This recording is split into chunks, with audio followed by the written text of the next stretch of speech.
Messi ম্যাজিকে প্রথমবার inter Miami জিতে নিল সাপোর্টার্স শিল্ড শিরোপা।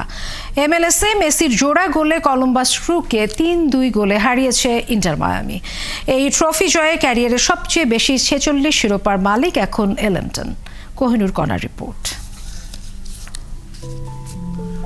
আমি নই, বরং ট্রফি ছোটে হন্যে হয়ে খুঁজে বেড়ায় এই আমায়, এমন কথা এই মুহূর্তে সবচেয়ে বেশি লিওর মুখেই মানায়। ফুটবল দুনিয়ায় সবচেয়ে বেশি ট্রফির মালিক তো হয়েছেন সেই কবে। এবারে আরও একটা ট্রফি বগল দাবা করলেন এলেমটন। ইন্টার মায়ামিকে জেতালেন প্রথম সাপোর্টার্স শিল্ড শিরোপা। মেসির ঘরে ট্রফি এখন গুনে গুনে 46টা, আর মায়ামির হয়ে এটি মেসির 2 নম্বর ট্রফি। একটা মাত্র জয়, এরপরে নতুন উচ্চতায় উঠবে ইন্টার মায়ামির ফ্ল্যাগ। এমন ম্যাচ কিভাবে রাঙাতে হয় সেটা মেসির চেয়ে ভালো আর কেই বা জানেন। পরের ম্যাচে প্রথমার্ধের একেবারে শেষ সময় শুরু হয় মেসির ম্যাজিক্যাল শো। এলেমটনের সামনে অসহায় কলম্বাস ডিফেন্ডার, গোলকিপার। এগিয়ে যায় ইন্টার মায়ামি। এখানেই শেষ নয়, এরপরই শুরু হয় মেসি মোমেন্টস।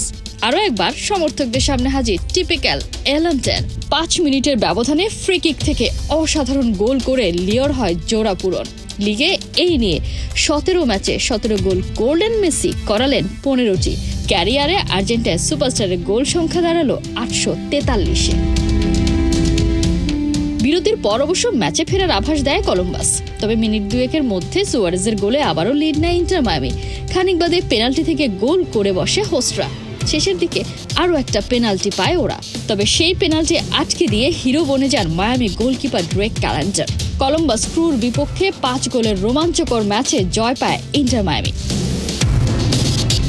এই জয়ে মৌসুমে দুর্দান্ত পারফর্ম করে লিগের সর্বোচ্চ পয়েন্টধারী দল হিসেবে সাপোর্টার্স শিল্ড জিতে নিল ইন্টার মায়ামি। 1999 সাল থেকে এই ট্রফির যাত্রা শুরু হলেও মায়ামি পেল এই প্রথম। লিগের ডিসি, ইউনাইটেড আর গ্যালাক্সি সবচেয়ে বেশি জিতেছে এই ট্রফি।